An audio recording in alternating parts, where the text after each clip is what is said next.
Hello and welcome to the Michael Mamas Show.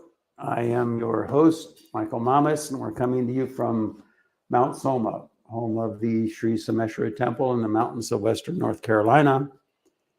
And boy, it's been cold here lately. Hey, Scotty, how you doing? Good. That's good. Yeah, it's like 5 degrees this morning. I mean, I've been living in these mountains over 20 years, and I don't remember it being this cold.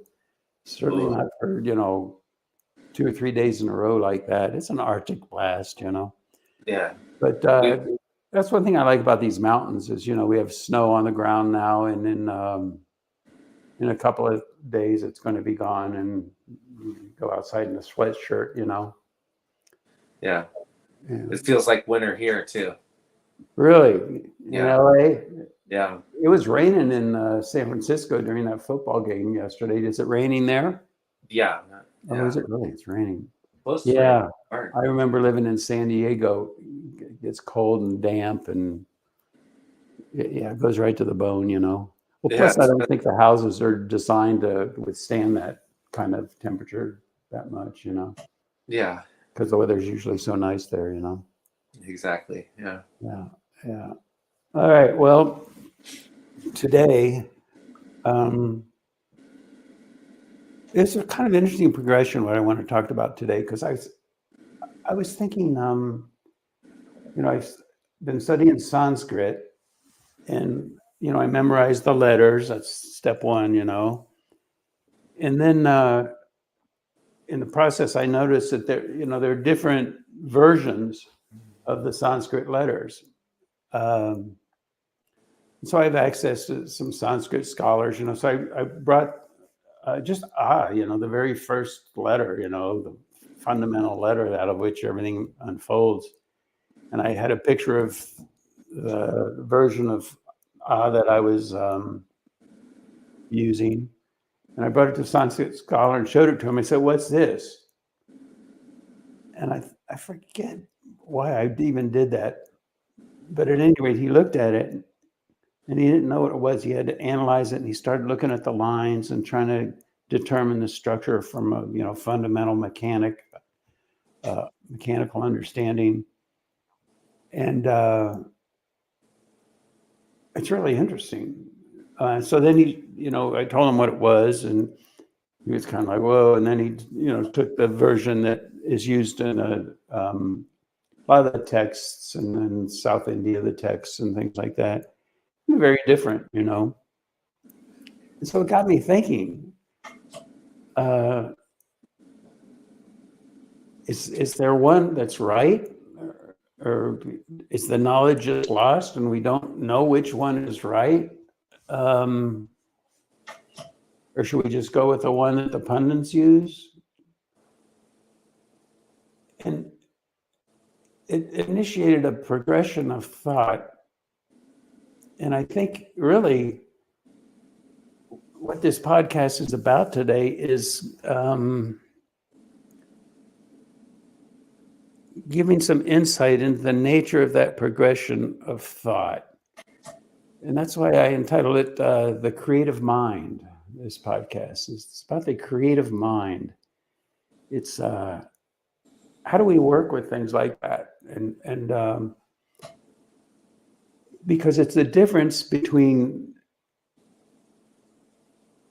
being given thoughts and just kind of memorizing those thoughts or learning those thoughts, and then deciding that, okay, we have knowledge because we have all these thoughts, we've memorized these facts. It's the difference between that and it's actually the process of accessing the creative mind, accessing really the best part of ourself. I remember once I was given a lecture, this was years ago, and I talked about, going beyond our thoughts and emotions. And somebody put up their hand, I remember, and it just shocked me. They said, well, what else is there? And I was just so taken aback. And I said, what else there is the grandeur of who it is you really are, what it is you really are, And so really this podcast is more about that. It's about how we go about that process and this idea of, Sanskrit and different versions of the letters, it's just really, that's just a catalyst in this regard, just a catalyst to exploring that whole mechanic. And so I was thinking about it, and I started thinking about, I can't really remember in the process how I stumbled upon this thing or that thing that led to, what I want to say in this podcast. But I got to the point where I started thinking about information and knowledge, and then the computers, the language is contained within bits, on-off switches, And then I was reading about that. And then there's this new thing which talks about kind of like the quantum mechanical computers they talk about, quantum computers. And they talk about qubits. Had you heard of qubits before, Scotty? Yeah. You did? Just quantum computers. Yeah. Yeah. So qubits are kind of like, it's not just an on-off switch, but there's, you can flip it to the other way, or I think it can also be done in magnitudes between full on or full off, percentages. I believe that's how it works. It really doesn't matter to me, though, because it was just a stepping stone. Because then where that led, just through my exploration, and I think I started reading about it in YouTube, I think, on YouTube. And then I found this thing called the HOPF, HOPF. And it was fabulous. And it was what I was looking for. But having said that, even when the question came up about different Sanskrit languages or versions of the letters, I immediately went to this thought or that thought, and this perspective or that perspective. But I didn't stop there. In fact, that was just a starting point. And so the stumbling upon this HOPF notion was a stepping stone along the way that helped clarify it, helped give insights. It's just an exploration,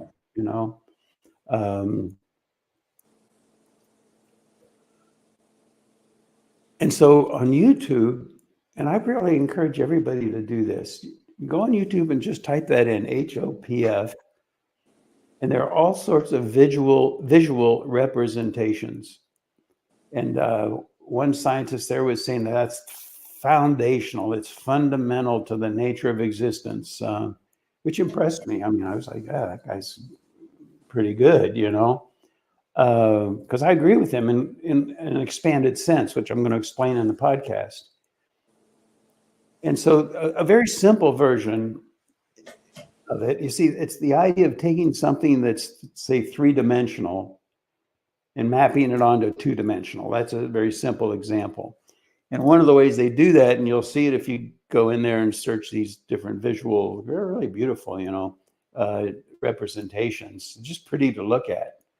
But they'll take a sphere, a ball, kind of like a hollow ball, transparent, and they'll set it on a piece of paper or a mat. And then they'll shine a light through it, say through the top, and then at different angles. So it'll go through one side, then I'll go through the equator, and all the way back down to the bottom. And every one of those things, as the light moves around, you see, creates patterns on the paper. And so what you get, if you are thorough with that, is you get a correlation every point on the ball, that you can shine it systematically, one to the next, to the next.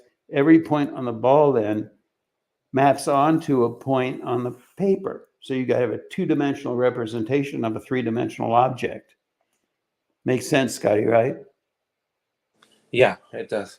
Yeah, and it's a beautiful, the patterns, you got to go on YouTube and take a look. There are beautiful patterns get created, geometric patterns.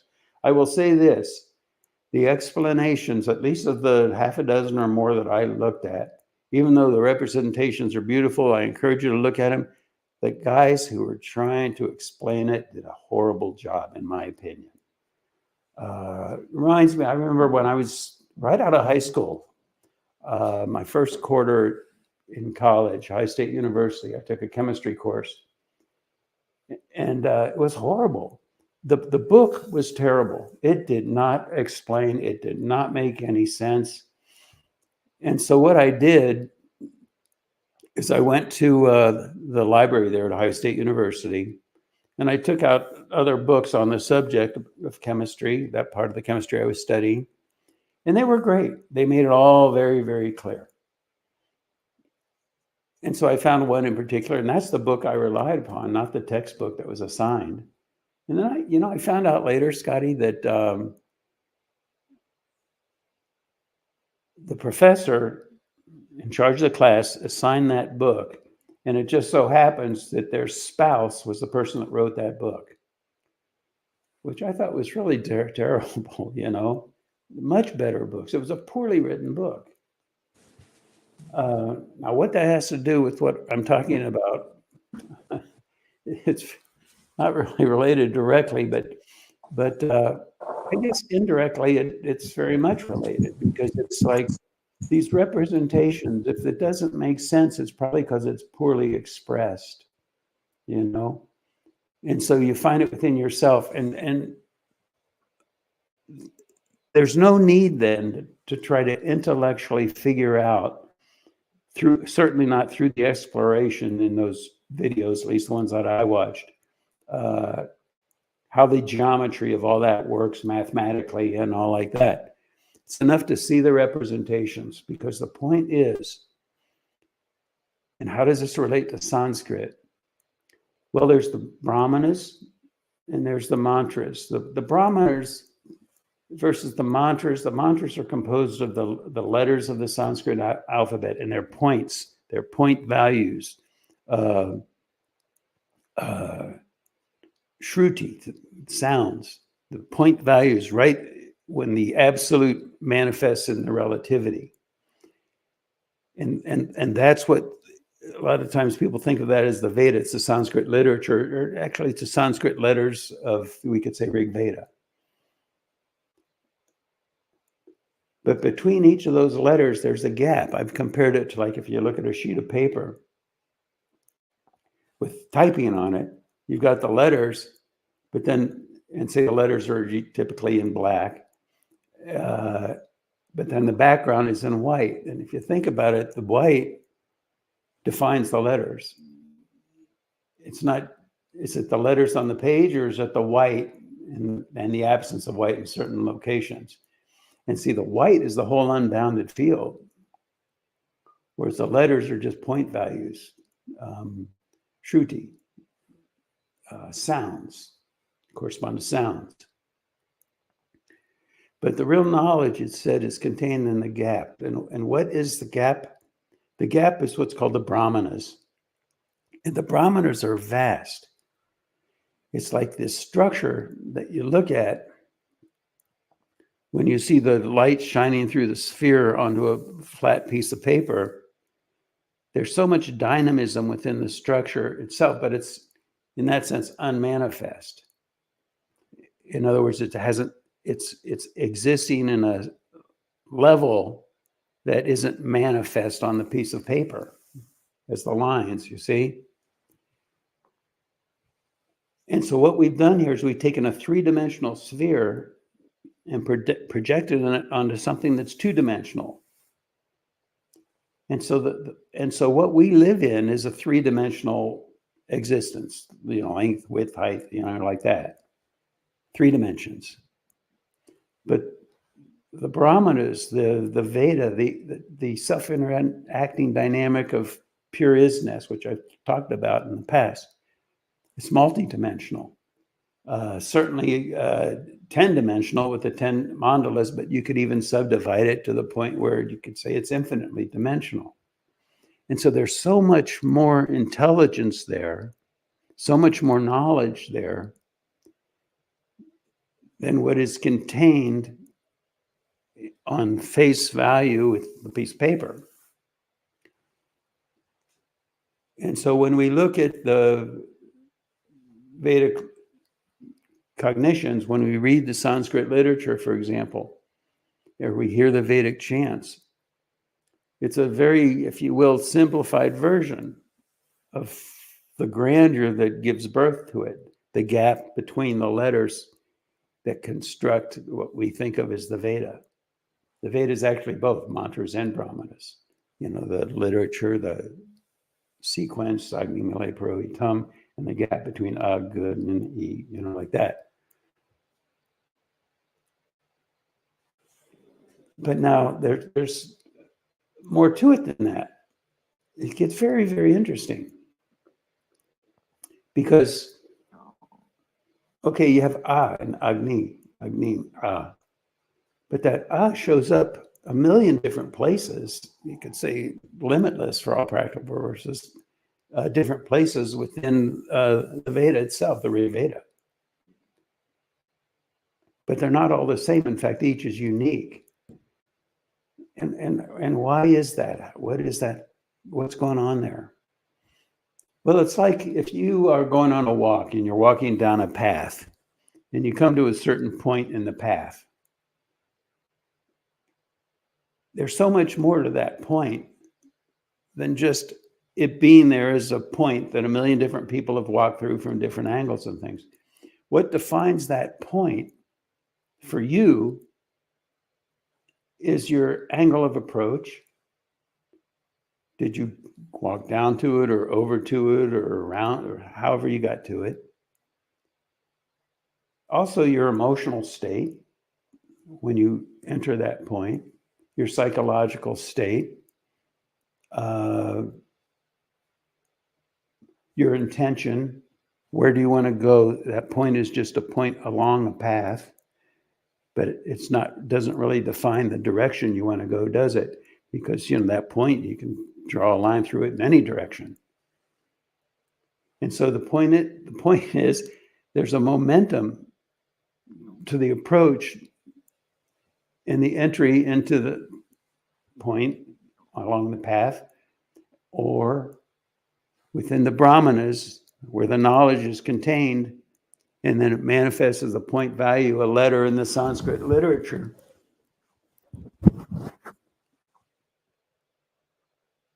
What's contained within the brahmanas that gave birth to the point in that sequential unfoldment of the Veda, of the Rig Veda, you could say,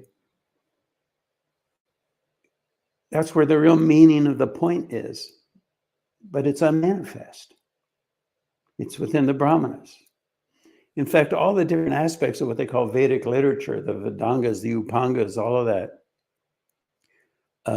Itihasas, really that's all about the knowledge within the gap, within the brahmanas. That's what it's about. They're about the brahmanas. So now what does this have to do with the Sanskrit language? You know, this was just my thought process.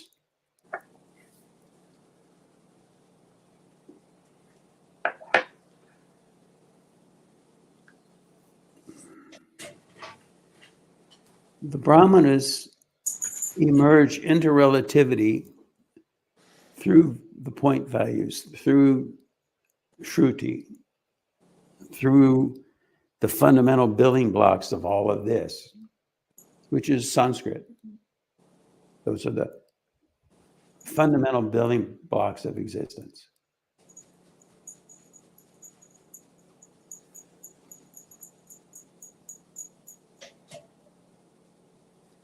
So is there an absolute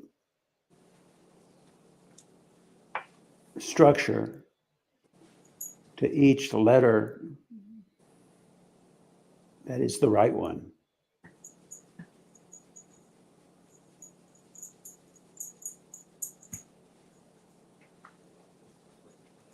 The relative isn't really relative, you know, we all know that. It's all Brahman, you know. And it encompasses all the infinite possibilities of the nature of existence. Those fundamental building blocks, Richo Akshare Parame, you know, the collapse of the totality of unboundedness into point values, you see? those are called the laws of nature, the reaches, the gods, if you will. The gods are really, we could say it this way, the personified component. When we think of gods, we think of the personified component of the laws of nature. So how many gods are there? Infinite number of gods, you know. And again, depending on how you subdivide it, you could subdivide all the way down to there's only one God, you know. And that's all valid. You see, it's how you look at it. But the point is then that how you enter relativity and manifest into what we call relative existence, the laws of nature are different on the mountaintop than they are in the valley. The laws of nature are different in one part of the world than they are in another part of the world. And so if the Sanskrit language, if Sanskrit holds the foundation of nature, the nature of existence, it will accommodate, you see where I'm going with this, I think. It will accommodate different cultures, different areas of the land, different parts of the world. And so is there one absolute Sanskrit alphabet that is the right one? I would say no. It's not the way existence works.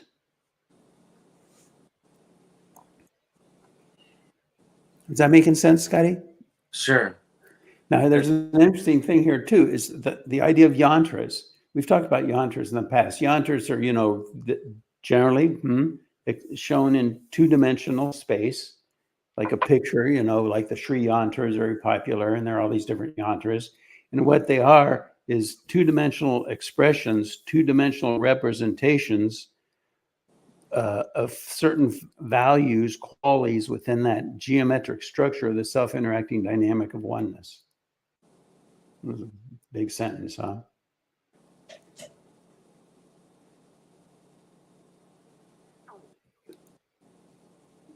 But the real complexity, the real depth isn't within just, it's an expression of it. And so there's a sacredness even to it.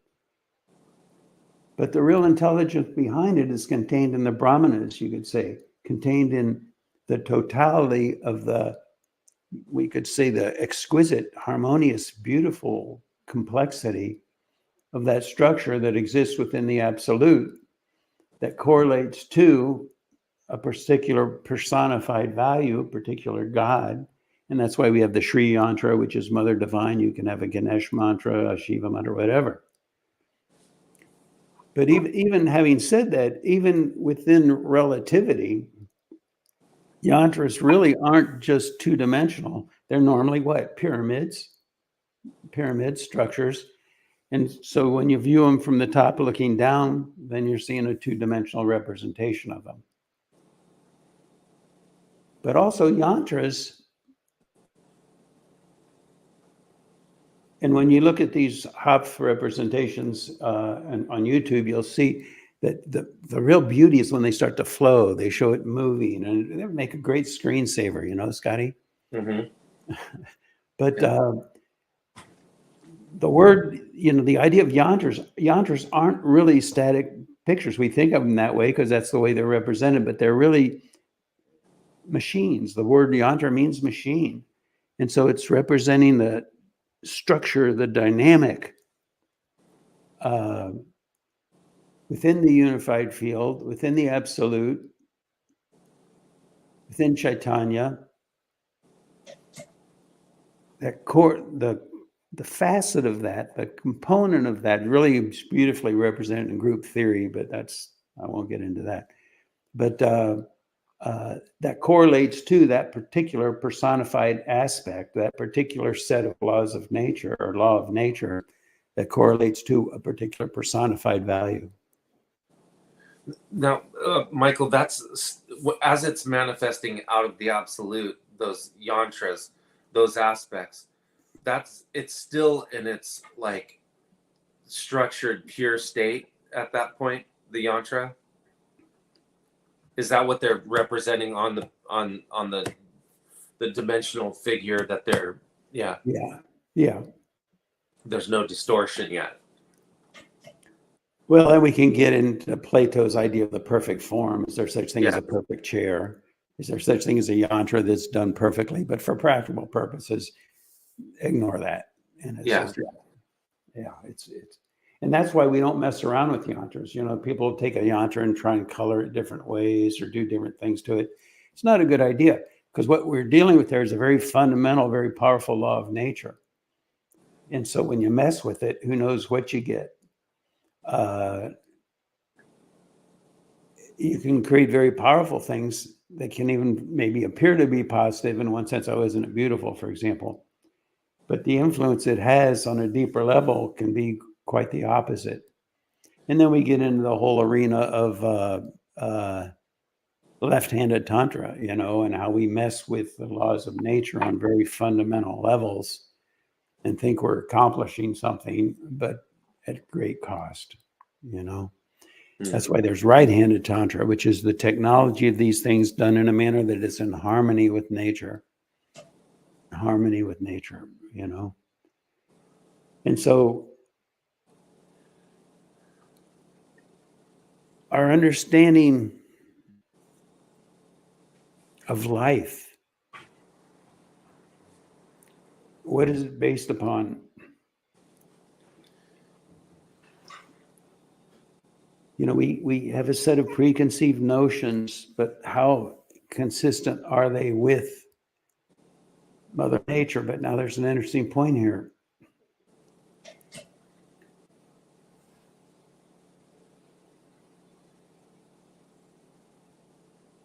Nature flows through people. I remember saying I was around in India. One of many beautiful lessons. I was a kid. I was in my 20s, 22, I think. When he spoke to people, if an individual spoke up, if somebody spoke up, everything, that was a representation of nature. That was nature speaking. We are part of nature. And so that was nature speaking out. It's the nature of existence. It's the dynamic that's going on at the time.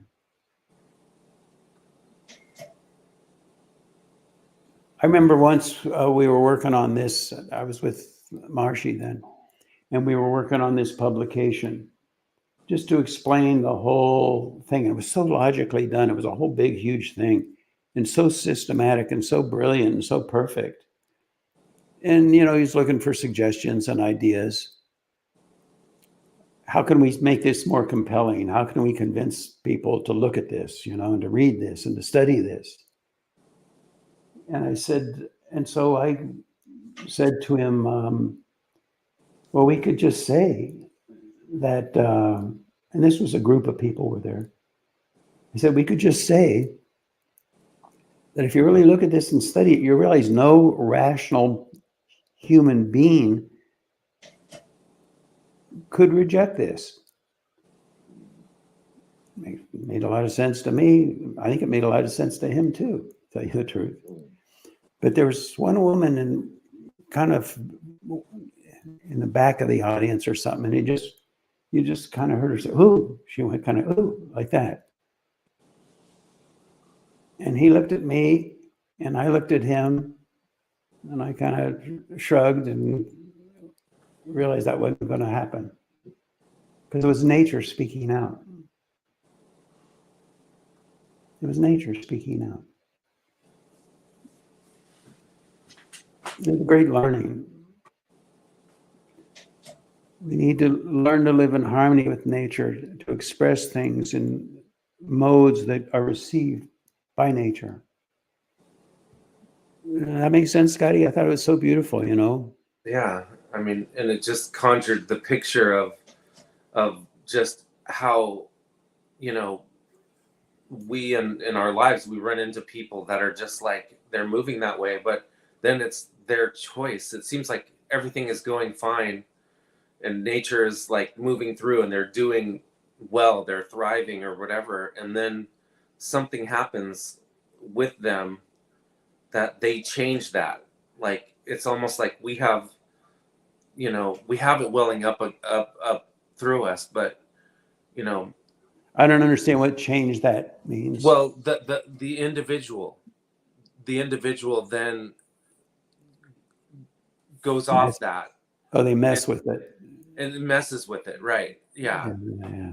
And it's like then through there, it's almost like, then it's not thriving as much, or it's not pulsating through them as much because they're interfering with that, or they're, I don't know. Yeah. And so it really speaks to the finesse and the art of really teaching, Yeah. And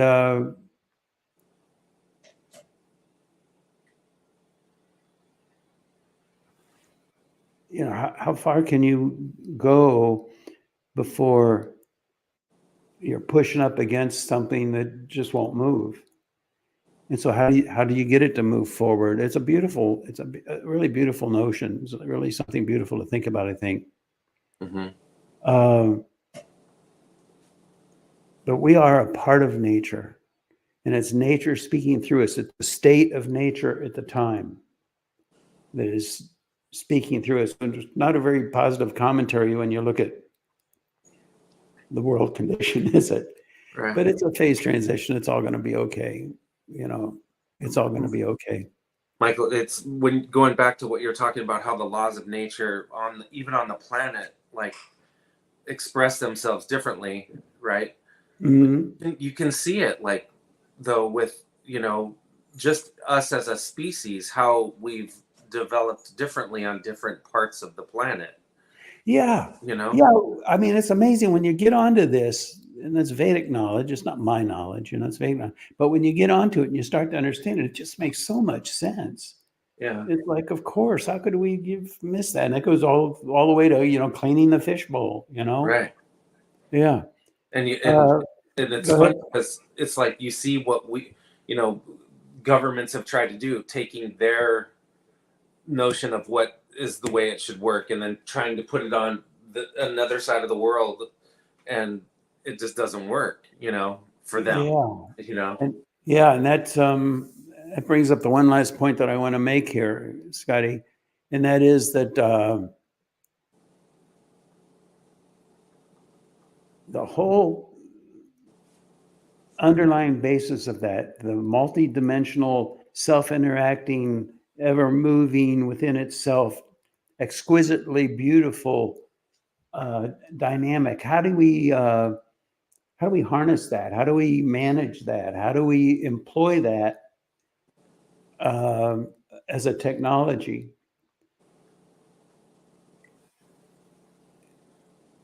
In fact, within the structure of it itself, how are decisions made? How do we lead? How does life lead in one direction or another? What guides the relationship with that dynamic within the absolute itself? And it said that it's intention. Now we're talking about a very high level of consciousness here, really, that our intentions aren't based upon, what you're just talking about, Scotty, as surface value. It comes from deep within, and it requires a refined physiology that functions in harmony with that Brahmana value. So our intentions are not based upon some conditioning, some programming, some really trance, kind of a harsh word to use, but sort of a trance state, but actually one that's in harmony with that inner dynamic and that natural flow.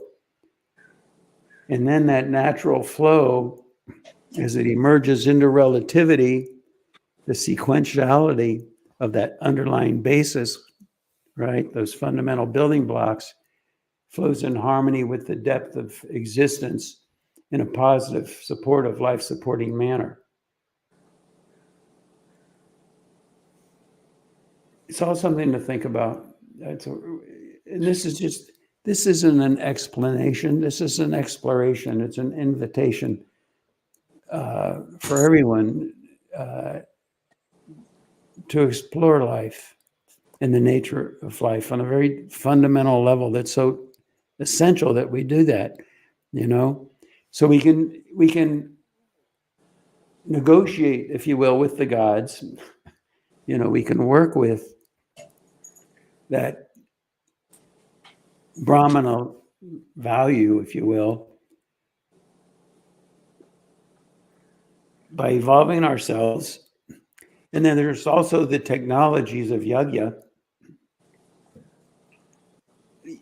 which you could, in a most expanded sense, the word that is a yajna, but in a more conventional sense of the word, the havans, the pujas, there are different things that can be done that enable us to interface with that unbelievably profound and complex value.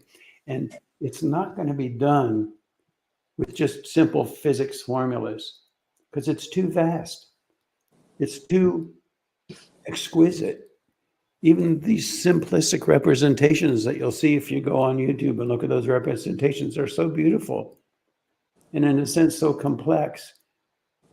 But what the real way to interface with it isn't in a mechanical sense so much as it's in a personified sense. Why? Because all those laws of nature are personified values. That's why they call them the gods, different aspects of the one God, if you will. So it's relating to nature in a very personified sense, but not based on emotional projection, but based on a deep inner mechanic that is the very nature of existence itself. And that's the insight that we're moving in the direction of. And that's going to change the world. All we need to do is clean the fishbowl. That's why we're building Mount Soma. Unified field generator, a washing machine for global consciousness. That's it. All right, I think that's it, Scotty. Anything more? It's just a feeling that I had of when you were talking at the very beginning, which is don't mistake that beginning for the end. Yeah, that's a good one. It's like... Yeah, we call that the I get it syndrome, don't we? Yeah. Yeah, that's good, Scotty. All right. Thanks, everyone, for listening. I hope you enjoyed it, and we'll talk with you again next week.